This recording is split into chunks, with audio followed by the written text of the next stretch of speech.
नमस्कार, मैं स्मृति आपका हार्दिक अभिनंदन करती हूँ आपके अपने channel positive astro with doctor Smriti में। फ्रेंड्स, मैं एक एस्ट्रोलॉजर, न्यूमरोलॉजिस्ट, मोटिवेशनल स्पीकर और हूँ आपकी फ्रेंड जो लेके आई हूँ 2023 में बहुत सारी प्रेडिक्शंस, बहुत सारी रेमेडिंग, बहुत सारी ब्लेसिंग और बहुत कुछ सिर्फ आपके लिए। अगर आप मेरे चैनल में नए हो और आपने मेरी सीरीज नहीं देखी है तो मैं आपको बता दूं कि मैं एस्ट्रोलॉजी के अकॉर्डिंग मेष से लेके मीन तक चल रही हूँ राशि और लग्न के लिए, और न्यूमरोलॉजी में मैं पर्सनल ईयर नंबर के अकॉर्डिंग बता रही हूँ कि कैसा होगा पूरे साल का ऑरा आपके लिए, जिसके लिए सिर्फ आपको अपने जन्म का दिन और मंथ पता होना चाहिए और 2023 का नंबर जोड़ के आप खुद निकाल सकते हो अपना पर्सनलाइज नंबर। आज इसी क्रम के तहत आज हम चलेंगे काल पुरुष कुंडली की 10वीं राशि मकर राशि के लिए। अगर आप हो मकर राशि की, अगर आपको नहीं पता तो आप अपने जो भी अपना डेट ऑफ बर्थ है, टाइमिंग है, प्लेस है, सॉफ्टवेयर में डालोगे तो एक जन्म कुंडली बन के आएगी इस तरह से। अगर आपके यहाँ पहले नंबर पे यहाँ 10 नंबर लिखा हुआ है तो आपका लग्न है मकर, और कहीं पे भी जहाँ पे भी चंद्रमा बैठा है वहाँ 10 नंबर लिखा है तो आपकी राशि है मकर। और ये वीडियो है दोनों के लिए। जब भी अपना गोचर का फल देखिए, आप प्रेडिक्शंस देखिए तो अपने लग्न और राशि दोनों के अकॉर्डिंग देखिए, क्योंकि चंद्र कुंडली और लग्न कुंडली दोनों का ही अपनी इम्पोर्टेंस है, जिसका 60-40% वेरिएशन के साथ आपको रिजल्ट मिलता है। आज हम चलेंगे मकर राशि। मकर राशि के स्वामी है शनि, जिसके लग्न के स्वामी शनि खुद अपनी मूल त्रिकोण राशि में जा रहे हैं 17 जनवरी के बाद। अभी तक आपके जो सैटर्न थे 10 नंबर पे यहाँ पे आपके लग्न में थे। लग्न में जब सैटर्न होता है तो सैटर्न की एनर्जी थोड़ी स्लो होती है, तो वो कहीं ना कहीं आपको थोड़ा सा नीरस या उदासीन बनाया हुआ था। और आप मतलब क्योंकि देखिए मकर राशि वालों की तो विशेषता ही होती है कि प्रोफेशनली वो अपने आप को बहुत स्ट्रांग रखते हैं। 10 नंबर जो है वो हमारे कर्म स्थान है, तो 10 नंबर से अगर आपका लग्न स्टार्ट हो रहा है तो आप निश्चित बात है कि आपका पूरा फोकस इस बात पे होता है कि आप अपने व्यवसाय को, अपने प्रोफेशंस को, अपने पैसे को आप कैसे ज़्यादा से ज़्यादा बेहतर बना सको, कैसे ज़्यादा से ज़्यादा अच्छे बना सको। हार्ड वर्किंग तो आप होते ही होते हो, लेकिन कहीं ना कहीं से एक नीरस, अगर आपके लग्न में शनि बैठा है तो आप थोड़े से नीरस होते हो, लाइफ के प्रति थोड़े से उदासीन होते हो। और अगर पिछले साल भी आपने देखा होगा कि जब सैटर्न यहाँ पे बैठे होंगे तो अगर आपका सैटर्न खुद भी यहाँ बैठा, उसके नेटल प्लैनेट के ऊपर से गुजरा होगा तो आपको जरूर कोई बिग अचीवमेंट मिला होगा। नहीं भी बैठे हैं तो सैटर्न जब यहाँ पे आपके थे तो आपको कहीं ना कहीं से थोड़ा सा एक लेथेजिनेस या थोड़ा सा आलस या थोड़ी सी उदासीनता बनाया हुआ था, लेकिन कर्म करने में आपने अपनी कमी नहीं छोड़ी थी। जब ये सैटर्न द्वितीय भाव में जाएगा तो सबसे पहले द्वितीय भाव क्या है? द्वितीय भाव है आपके कुटुंब का, आपके संचित धन का, आपकी वाणी का, आपकी फूड का। तो यहाँ पे मूल त्रिकोण राशि में सैटर्न जाएगा, धन भाव का स्वामी धन में बैठा है, तो क्या आप तुरंत से बहुत सारे पैसे आपको मिलने लगेंगे? क्या बहुत सारे आप अचानक से आपको बहुत सारी आप करोड़पति बनोगे? ऐसा बहुत सारे लोग प्रेडिक्शंस करेंगे, पर मेरा प्रेडिक्शन थोड़ा सा इसमें अलग है। जिसका भी सैटर्न धनेश या भाग्येश बन के आता है, सैटर्न देखिए बिना हार्ड वर्क के कुछ भी नहीं देता। सैटर्न यहाँ पे आने का मतलब है कि आपके हार्ड वर्क से आप पैसा जो है जनरेट करोगे, अपनी मेहनत से आप पैसा कमाओगे। लेकिन तब एक बात का विशेष ध्यान करिए, सैटर्न जब यहाँ पर आते हैं तो आपकी वाणी को, आपकी बोली को थोड़ा सा इतना ज़्यादा स्ट्रेट फॉरवर्ड बना देते हैं कि आपके लोगों से डिफरेंसेस हो जाते हैं। इस बात का इस साल विशेष ध्यान रखिएगा कि आप कब तक कोई सजेशन आपसे मांगे नहीं, तब तक आप सजेशन उसको दीजिएगा नहीं। सेकंड भाव में यहाँ पे जब सैटर्न आएंगे तो बहुत लोगों का जैसे जो लोग नॉन वेजिटेरियन है तो नॉन वेज खाने की तरफ बहुत ज़्यादा रुझान बढ़ेगा। आप बिल्कुल भी जैसे नॉन वेजिटेरियन फूड या फिर अगर आप अल्कोहल या शराब वगैरह का सेवन करते हैं तो वो आपके लिए यहाँ पे बहुत ही निगेटिव होगा, क्योंकि खान पान का तो ये घर है, वो आपके धन को प्रभावित करेगा और कहीं ना कहीं धन में आपके कमी आने लगेगी। सैटर्न की 7वीं दृष्टि जो है वो आपके अष्टम स्थान में पड़ रही है। तो जो लोग भी अनुसंधान से जुड़े हुए हैं, रिसर्च से जुड़े हैं, इंजीनियरिंग या फिर आईटी फील्ड में हैं या एस्ट्रोलॉज़र हैं, उनके लिए बहुत ही अच्छा एक समय है अपना कोई रिसर्च करने का या अपनी फील्ड में अच्छा करने का। सैटर्न यहाँ पे दृष्टि डालते हुए आपकी आयु में वृद्धि करेगा, उसमें कोई परेशानी आपको नहीं आएगी। लेकिन और सैटर्न यहाँ पे ससुराल वालों से आपके संबंधों को भी ठीक रखेगा, और क्योंकि अष्टम दृष्टि डाल रहा है। इनहेरिटेंस के लिए अगर आप बहुत दिनों से प्रयास कर रहे थे तो धीरे धीरे सही आपको रिजल्ट मिलेगा। सैटर्न जब भी देता है देखिए उसकी फास्ट एनर्जी नहीं है, वो धीरे धीरे देता है। पैसा भी देगा तो आपको ऐसा नहीं है कि जो लोग कहेंगे यहाँ का सैटर्न आएगा आपको करोड़पति बनाएगा, ऐसा मुझे नहीं लगता। भगवान करे ऐसा हो जाए, पर मुझे नहीं लगता ऐसा होगा, क्योंकि ऐसा ये जो होगा वो धीरे धीरे, आप पैसा तो आपके पास डेफिनेटली आएगा। धन स्थान का स्वामी होकर सैटर्न जहाँ बैठता है वहाँ के स्थान में वृद्धि करता है, तो वृद्धि तो करेगा लेकिन आपके हार्ड वर्क से धीरे धीरे जो आप धीरे धीरे जोड़ के रखोगे वो होगा। पर एक बात पक्की है कि वो जो एसेट होगा वो आपकी पूरी तरह से पक्का होगा, मतलब वो एसेट आपका कहीं जाएगा नहीं। आपके गाढ़े पसीने की कमाई का पैसा होगा। इनहेरिटेंस में अचानक से भी आपको मिल सकता है, लेकिन वो इसमें भी आपको धीरे धीरे मिलेगा, अचानक से कुछ नहीं। ससुराल वालों से भी कई लोगों को संपत्ति प्राप्त हो सकती है, लेकिन आपको अपनी वाणी पे पूरी तरह से नियंत्रण रखना है, तभी आपका ये धन भाव जो है एक्टिव होगा। और नहीं तो ये सैटर्न जो है वहाँ पे आपकी वाणी के कारण बहुत लोगों को आपका दुश्मन बना देगा, जाने अनजाने। आपका इंटेंशन बिल्कुल भी बुरा नहीं होगा। पिछला साल देखिए ऐसा था ही कि राहु यहाँ पे बैठे हुए हैं आपके चतुर्थ स्थान में, तो आपको कहीं ना कहीं अपने घर से ही आपको प्रॉब्लम हो रही थी, आपको डिस्प्यूट हो रहा था, आपको कुछ अपने लोग ही ऐसे थे जो आपको धोखा दे दिए, या फिर आप उनसे उनकी बातें आपको हर्ट कर गई, या फिर वो माहौल जो है आपको पूरी तरह से परेशान कर गया। आप बहुत परेशान हो गए। माँ के स्वास्थ्य में भी कई लोगों की कमी आई होगी, परेशान हो गए, कोई बीमारी डायग्नोस हो गई होगी जिसके लिए आप लेके आप बहुत परेशान हो रहे होगे कि मम्मी का क्या है। कुछ लोगों के घर से भी दूरी हो गई होगी, वो घर से दूर रह रहे होंगे, तो उनके खाने पीने या किसी भी तरह की समस्या हो रही होगी, उससे भी वो परेशान होंगे। माता से दूरी किसी भी तरह से बनी हुई रही थी या माँ को कष्ट था। इस साल आपको क्या करना है, राहु तो यहाँ पे बैठे ही हैं, गुरु की यहाँ पे तीसरे घर में दृष्टि जो आपके भाग्य स्थान में है बने हुए मार्गी होने पे आपके भाग्य में वृद्धि कर रहे हैं। तो कर्म के क्षेत्र में, प्रोफेशन के क्षेत्र में आपका अच्छा समय तो चल ही रहा है। फिर जो है भले ही ये पाप कर्त्री रोग में फंसे हुए हैं, लेकिन दोनों जो है ना, सैटर्न भी अपनी मूल राशि त्रिकोण राशि में है, और ये बृहस्पति मूल त्रिकोण में तो नहीं लेकिन अपनी स्वयं राशि मीन में है। तो यहाँ पे भी ये जाके फिर आपकी पांचवी दृष्टि से वो आपके छठे स्थान में देख रहे हैं, तो छठे स्थान भी आपका एक्टिव हो रहा है, तो रोग, शत्रु, ऋण वगैरह से आपको राहत मिल रही है। जो भी लोन आपने लिया है उसको आप पूरा करने में कैपेबल हो रहे हो, धीरे धीरे आप उसको चुका रहे हो। और कई लोगों की अगर टीचिंग लाइन में जॉब भी लगी होगी, परंतु कुछ ऐसा भी हुआ होगा कई लोगों के साथ कि लीवर वगैरह का इशू आ गया हो, या फिर कोलेस्ट्रॉल बढ़ गया हो, क्योंकि यहाँ पे एक्सटेंशन का कारक है, तो जुपिटर के यहाँ की दृष्टि कई कई लोगों को वेट गेन करने की टेंडेंसी भी दिया होगा। 7वीं दृष्टि भाग्य स्थान में आपके भाग्य को प्रमोट कर रहा है, जो कि वहाँ पे स्वयं जो है इस समय अभी तो नहीं, बाद में केतु आएंगे तो ये भाग्य स्थान में तब तक वृद्धि करेगा आपके। और फिर इसकी 9वीं दृष्टि आपके एकादश स्थान में जाएगी, जिससे कि सामाजिक संबंधों से, बड़े भाई बहनों से आपको लाभ मिलेगा, फ्रेंड सर्किल से आपको लाभ की स्थिति आपकी बनी रहेगी, बाहरी लोगों से आपको लाभ मिलेगा घर में, लेकिन आपकी प्रॉब्लम बनी रहेगी। सैटर्न जब यहाँ पे आएंगे, तो जब इसकी तीसरी दृष्टि जब यहाँ पे डालेंगे, तो सैटर्न राहु जो है वो आपको एक्टिव बनाएंगे, मेहनती बनाएंगे, हार्ड वर्कर बनाएंगे, लेकिन घर का माहौल फिर भी जो है थोड़ा सा परेशानी भरा आपका बना रहेगा। फिर जो है सैटर्न 7वीं दृष्टि मैंने बताया ही था कि रिसर्च में और आपको उसमें आपको इनहेरिटेंस में लेके जाएगा, आयु में वृद्धि करेगा।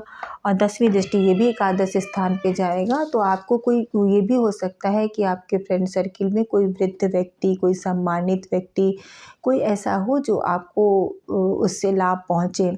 तो आपको इससे लाभ मिलेगा। एक मतलब कहीं न कहीं से आपको अपने फ्रेंड सर्किल में किसी न किसी अनुभवी व्यक्ति का ज्ञान का लाभ अवश्य मिलेगा, क्योंकि बृहस्पति वहाँ पे दृष्टि डाल रहा है और शनि भी डाल रहा है। बृहस्पति ज्ञान का कारक है और सैटर्न भी ज्ञान का कारक है। तो कोई ज्ञानी व्यक्ति, मे बी वो आपका कोई टीचर हो कोई मोटिवेशनल गुरु हो, कुछ भी हो, उससे आपको लाभ पहुँच रहा है। लाभ किसी भी तरीके का हो सकता है, आर्थिक लाभ भी हो सकता है, मोटिवेशन भी मिल सकता है, किसी भी तरह के लाभ की स्थिति, सामाजिक पद प्रतिष्ठा में भी आपकी वृद्धि बनी होएगी।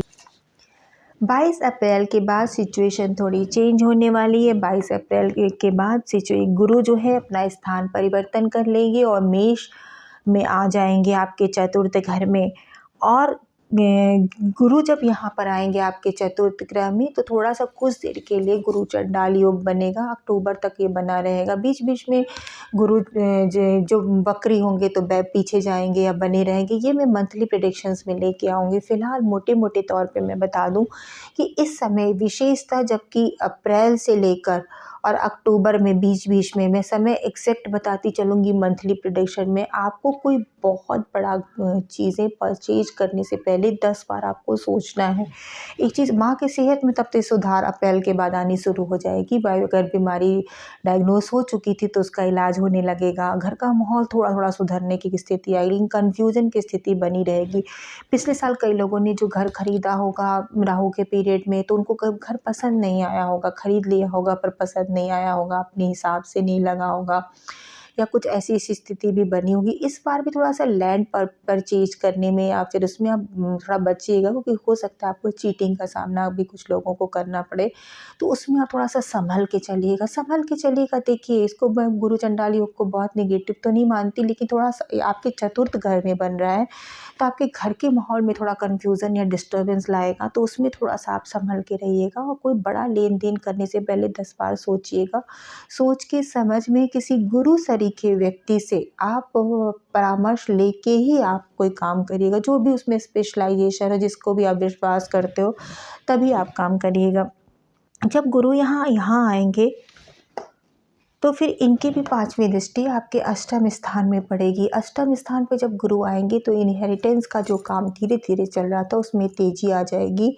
आप रिसर्च के फील्ड में, बीमा के फील्ड में हो, ज्योतिष के फील्ड में हो, आपको आप कुछ स्पिरिचुअल लाइन में हो, क्योंकि अष्टम स्थान समाधि का स्थल भी है, तो उसमें बढ़ोतरी आपकी होगी। सप्तम दृष्टि वो डालेगा आपके कर्म स्थान पे, तो केतु के कारण जो आपकी एक पोजीशन बनी थी कि जॉब आप बार बार चेंज कर रहे थे और कहीं ना कहीं से किसी भी जॉब से अब सेटिस्फेक्शन नहीं आ रहा, तो हो सकता है सेटिस्फैक्ट्री जॉब आपको मिल जाए। और क्योंकि बृहस्पति यहाँ दृष्टि डाल के आपके कर्म स्थान में आपको अपने हिसाब से चीज़ें दे देगा। फिर 9वीं दृष्टि जो इसकी जाएगी वो 12वें भाव में जाएगी गुरु की, तो विदेश से संबंधित कार्य में होगा, खर्चों में बढ़ोतरी होगी, लेकिन वो खर्चे जो होंगे वो ऐसे खर्चे नहीं होंगे जो फिजूल के हों, तो आपके बेनिफिट के लिए होंगे। जो लोग विदेश के कामों में अभी तक लगे हुए थे कि कुछ हो जाए, तो अभी तक कुछ उनकी अड़चनें आ रही थी क्योंकि राहु चतुर्थ घर में यहाँ पे बैठे हुए थे, तो आपका कुछ ना कुछ वो काम रुक रहे थे, वो थोड़े स्मूथली हो जाएंगे बृहस्पति के यहाँ आने के बाद।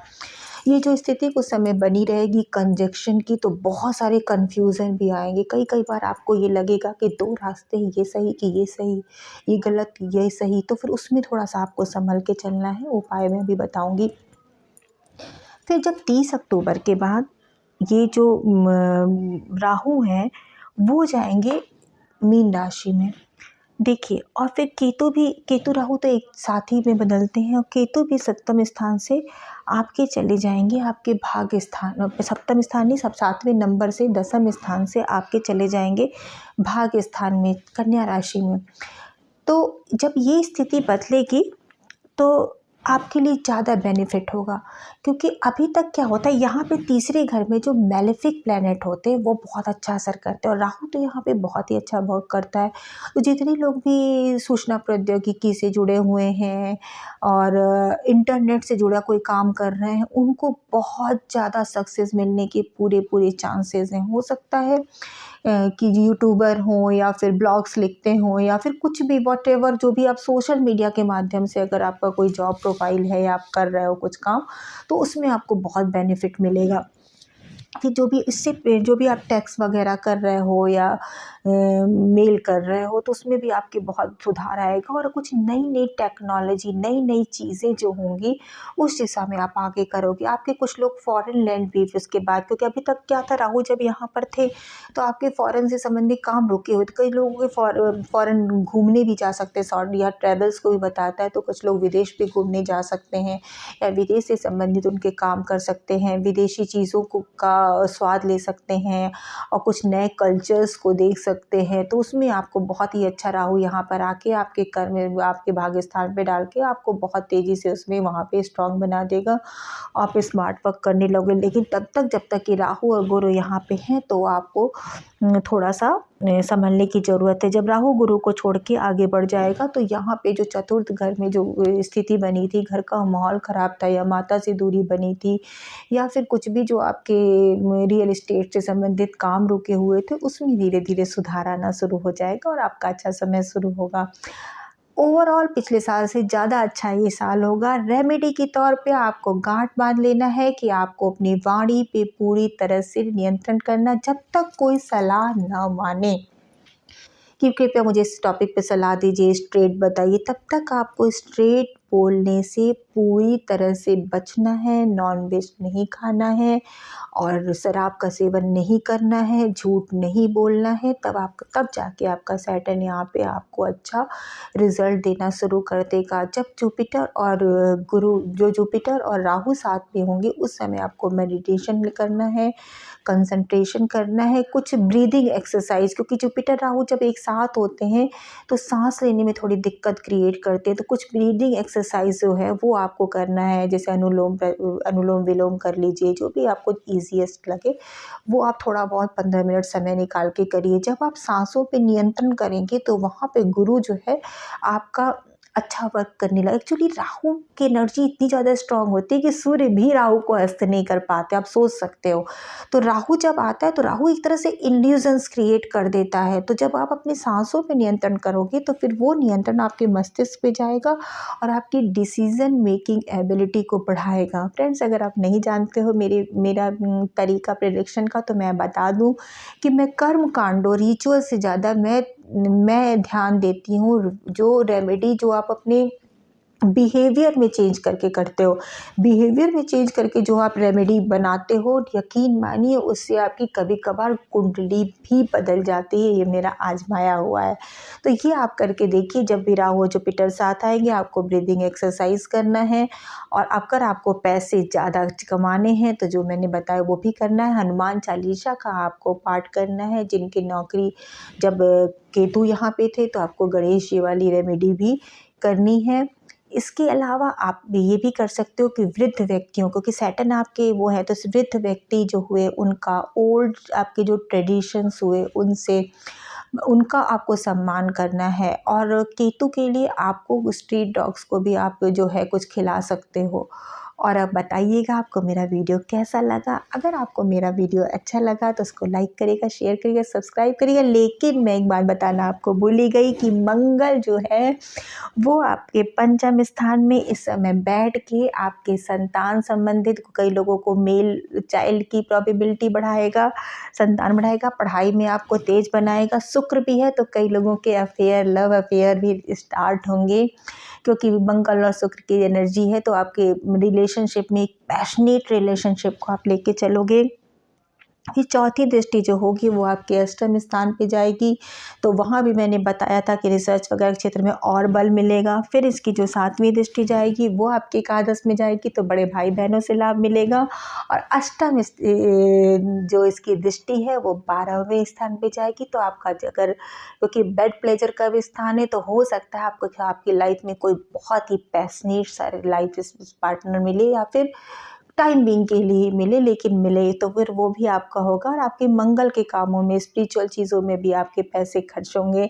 आप पढ़ाई लिखाई में भी, कई लोगों के स्टडीज़ में इनके पैसे खर्च होंगे या फिर धार्मिक अनुष्ठान में भी खर्च होंगे। बहुत सारी पॉजिटिविटी के साथ, बहुत सारी ब्लेसिंग्स के साथ आपका नया साल बहुत अच्छा बीते। नमस्कार।